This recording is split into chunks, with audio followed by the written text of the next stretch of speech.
Melissa Lee. Thank you, Mr. Speaker. I'd like to begin my contribution by talking about some Kiwis. And I cannot, some people might not recognize me as a Kiwi. They might actually consider that if I go to a house auction, that they might consider that I might be a Chinese, but I am in fact a Kiwi. And I am a very proud Kiwi indeed, sir. And I'd like to acknowledge an amazing young Kiwi lady. And this week, she won a major golf tournament. And I think this House should congratulate and acknowledge Lydia Ko, the youngest player to win 2 women's major championships in golf. And Lydia, of course, became #1 ranked woman professional golfer in February last year, sir, aged just 17 years old. And this year, in 2016, she was voted the Young New Zealander of the Year, and we must say we are very, very proud of her. And as Ms. Ann Tolley actually said, maybe she won't be allowed to buy a house by some people because she just looks, happens to look like a Chinese person.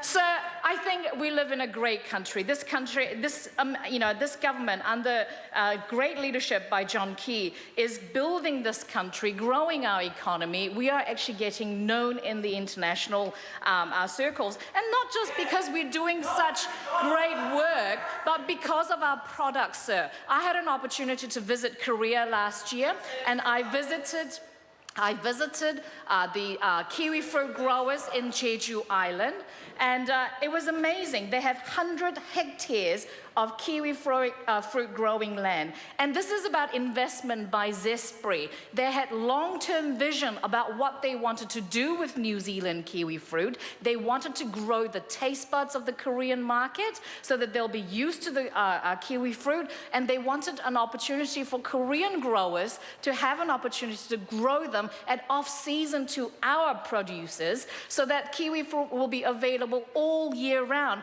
And that means more kiwi fruit will be sold from New Zealand to Korea. And with the amazing work by our trade minister, now the ambassador in the United States, Honorable Tim Grosser, we have a Korean free trade agreement. And what that means is that in the next 5 years, the tariff, which was set at about 45% for kiwi fruit, will be going to zero. And we were paying in excess of $20 million a year just in tariff for kiwi fruit, sir. And what amazing thing that is. And not just that, that opportunity has actually meant that we are giving opportunities for Korean growers to have better job prospects for them, because often orchardists and farmers in Korea are not earning as much compared to New Zealand farmers. And us helping them grow more kiwi fruit means that we have more opportunity for more people to like kiwi fruit, and it actually ends up being New Zealand exporting more kiwi fruit as well, sir. So I also want to talk about another Kiwi, and that's the Kiwi Bank. Today's announcement about Kiwi Bank is a great commitment that this government has made to stable economic management, sir. It is a bottom line of this government that Kiwi Bank will remain 100% Crown-owned, and to support the transfer of shares inside Crown agencies. And what it actually means is that, Crown-owned model means that ACC and the New Zealand Super Fund will hold minority shares in Kiwi Bank, which will continue to be under majority control by New Zealand Post, sir. Kiwi Bank was originally established as a niche market banking unit in New Zealand Post, but it is now a market competitor in banking industry, sir.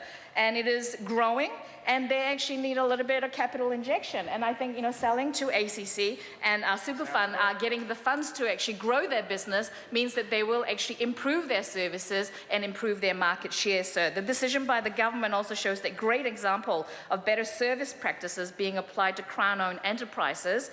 And no doubt those members opposite will support this great opportunity. After all, Sir Michael Cullen is their former Deputy Prime Minister, and New Zealand First advocated for the freeing of capital at Kiwi Bank back in 2008. So I'm sure that those members opposite will be voting for this bill as well. I'm happy to lend support to the government's bottom line to keep Kiwi Bank 100% government-owned and an active part of New Zealand market, sir. And also I wanted to I need to wrap it up.